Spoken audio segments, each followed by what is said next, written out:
Alright, so we finally have a lot of new information for the upcoming patch 6.1. First off, we have the release date for the patch. It's coming out on 12th of April, just a little over a week, and we'll have the content.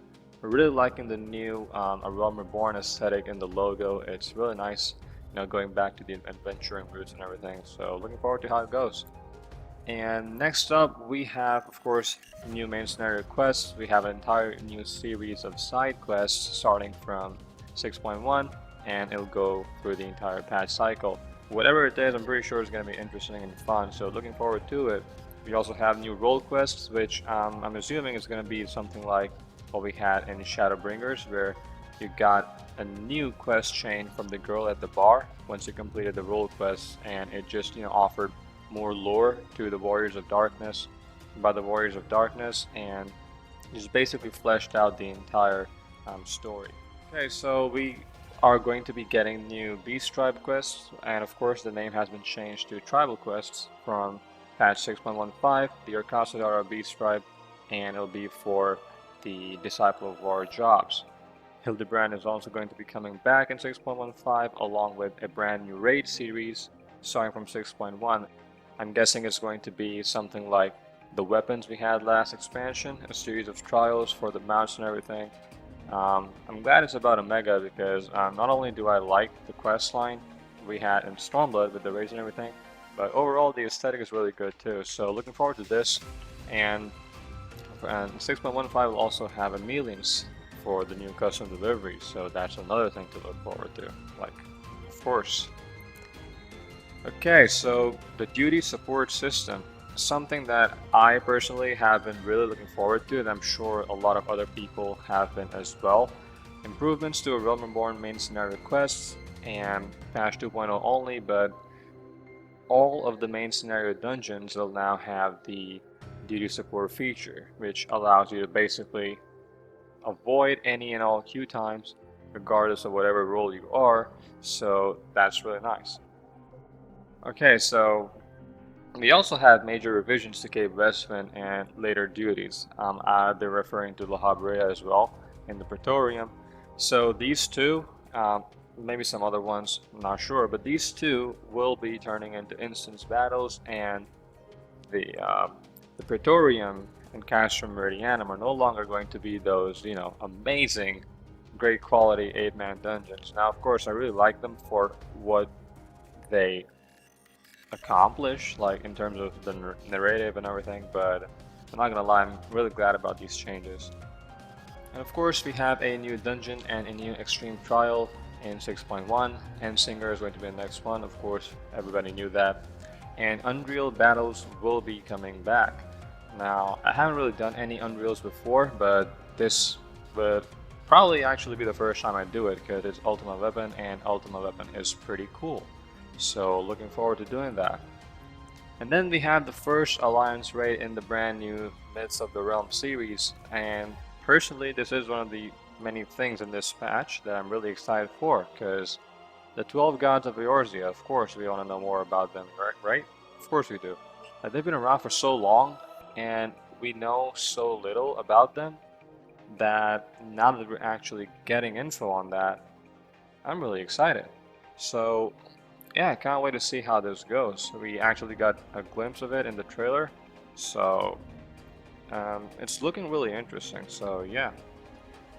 And a brand new Ultimate Duty in patch 6.11, Dragon Songs Reprise. We saw Thoradin doing his thing in the trailer, really cool. Kind of looking forward to seeing the the world first race and everything. It's gonna be fun. We also got some information on the housing district, the Empyrean, Ishgard's new housing district, and 6.1. Personally, being a fan of Soulsborne and that kind of architecture, this really kind of just resonates with me, So yeah, looking forward to it.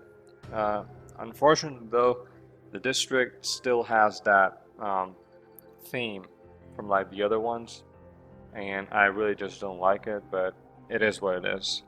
Can't really do anything about it. And then we have Adventurer Plates and Portrait Editor.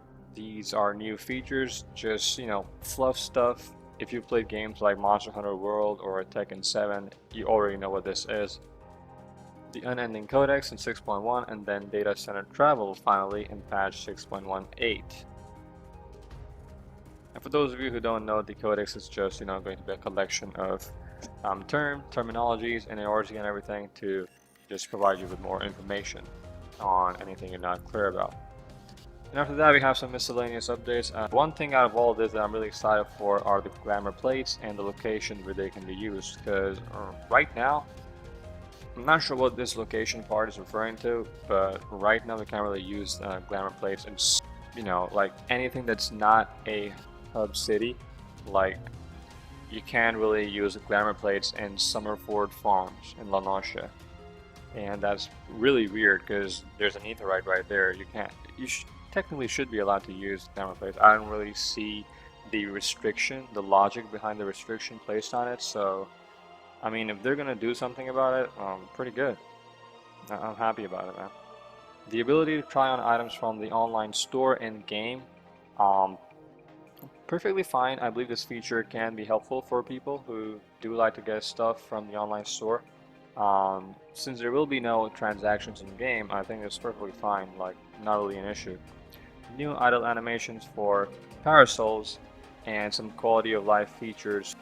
And now we get into the juicy part, the job adjustments in 6.1. Now they promised us that a lot of jobs will be adjusted based on the feedback received from players in 6.1. And in this part of the live letter, they showed us, some of the things that will happen. Of course, this is not the entire list of adjustments for these jobs and the other ones. So I've been seeing people online just going wild about this, but it's not the whole thing. So I think it's better to just wait for the patch notes to go live and then just, then think about it, because it could be better or it could be worse than what we have now. So I guess it's just better to wait than to jump to conclusions. Of course, so first off, Machinist, potency of multiple actions including Heat Blast, Wildfire, and Drill have been increased. Now, that's pretty much straightforward, and as a Machinist main, I believe this is really good. Nothing really bad to say about it, because unlike other things, like you look at Ninja and you're like, oh my god, this can be a problem. Like, I'm a casual ninja, so I'm not really sure how it works for the job itself, but it does look like a fair amount has been changed, considering that trick attack and everything, it's like reversed. So yeah, I'm looking forward to Machinist adjustments, increase in potency. Maybe they will have some quality of life changes as well, not sure. Let's wait for the patch notes. But moving on, Samurai will have guaranteed criticals on Midari against Tetsugeka. You have Namikiri and the Kaishi skills. So casual Sam, full crit, of course. However, they removed Kaiden to reduce the action load. Now, I'm not really sure how I feel about this, because using Kaiden before your big attacks, like, it kind of felt good. Like, it was aesthetic, but now it's just gone. They will, however, adjust potencies with the change, so it can work, but I guess this is more of a hit on the aesthetic of Samurai, so it is what it is. Ninja, to improve with other jobs. To improve synergy with other jobs, Mug will now apply a debuff to enemies, increasing damage they take from party members. Basically the new trick attack, however, it's going to be on a 2-minute cooldown. The actual trick attack has been changed to now only increase personal damage dealt to the target.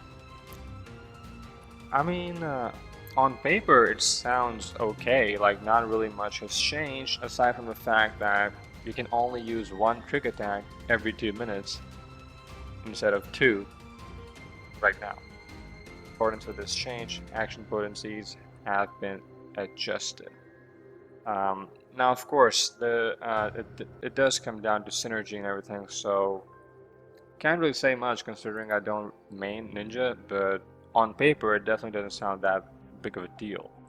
Could be, I could be wrong, but it is what it is. Moving on, we have Dark Knight. Finally, like, the first time I saw this, like, I was really excited. But then I gave it some thought and I just, realized that it can be good, but it might have a couple problems, although not big ones in my opinion. But we got into that. So to improve survivability when using Living Dead, the effect of Walking Dead will now restore HP by a significant amount upon successfully landing attacks. Now, this sounds perfect, it sounds amazing, but when you think about it, the Walking Dead debuff has a duration of 10 seconds, which basically is like Blood Weapon, so you can technically get 5 GCDs into it. The issue, I thought about it, and the issue I feel like could be that if Walking Dead procs at the wrong time, you may not get the full 5 GCDs in, so that may impair your ability to heal up. Or if you have a multi-hit tank buster like E10S, the Shadow Keeper. If you have a tank buster like that, the healing from Walking Dead isn't really gonna do much, and it'll be the same old, the healer has to dump all of its resources into healing you up or else you die. So that is something to consider.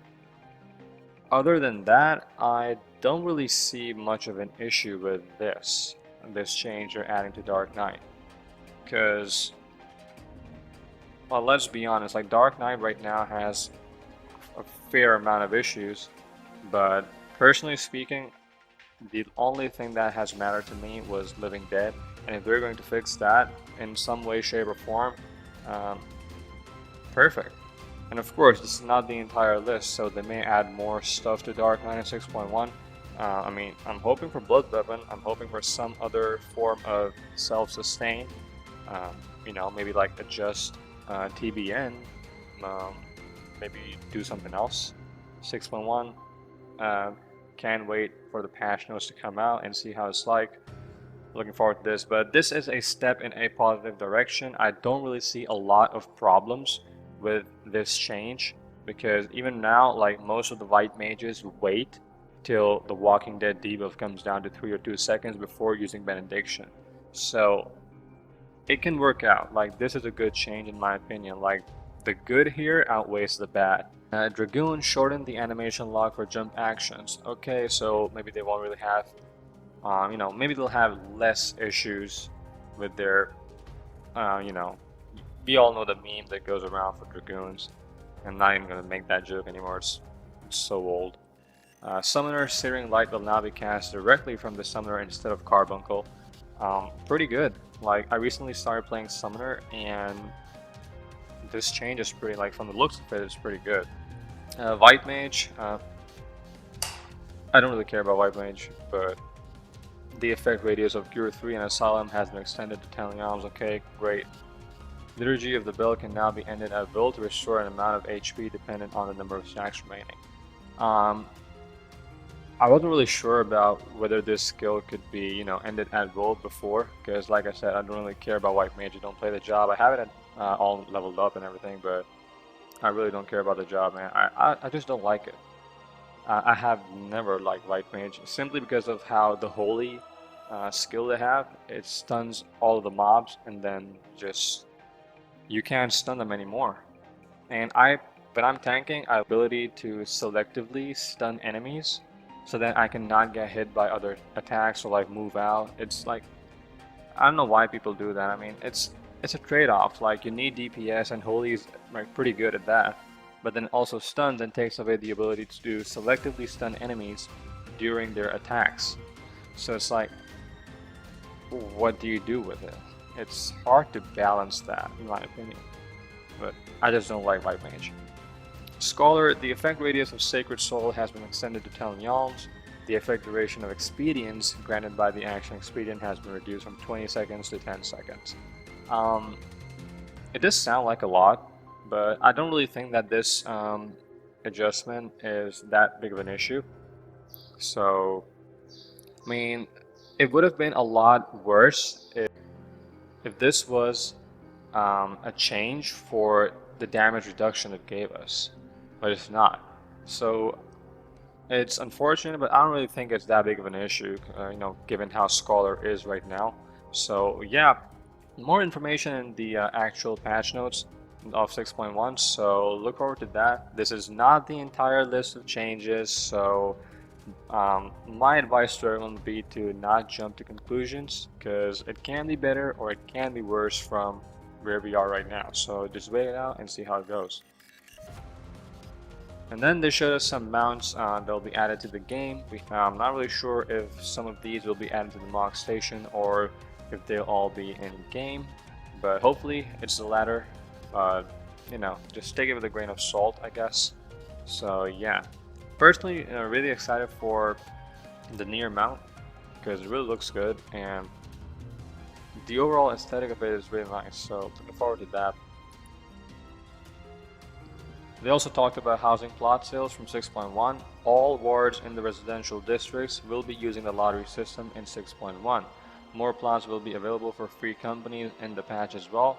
Per region, sales will be monitored and system adjustments from patch 6.1 onward will be made accordingly. Now, of course, they have also stated before a lottery system and a free-for-all system.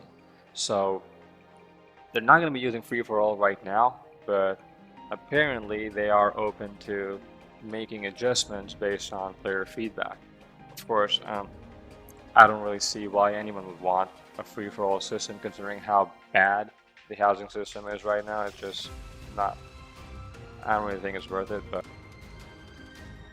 they also went like quite out of their way to show us all these April Fool's jokes. Like they've been wild with these jokes, man. Like Magnite Fantasy, Chocogo, and Gathering Outdoors. Tactics Alexander. Like these projects would unironically be successful if they actually release them. But yeah, that's pretty much it for the live letter. I'm really looking forward to all the content that's releasing in 6.1. Of course, there is Crystal Conflict as well, the new PvP system. I won't be covering it, of course, because I'm kind of waiting for the content itself to come out so I can play it and see how it's like. Because Feast for me personally was not really fun, but I'm looking forward to this, and it looks promising. So might as well check it out, and we'll see how it goes. But yeah, if you enjoyed the video, leave a like, comment down below, it surely helps with the algorithm. Subscribe if you're new, put the notification bell, and I'll see you next time. Peace.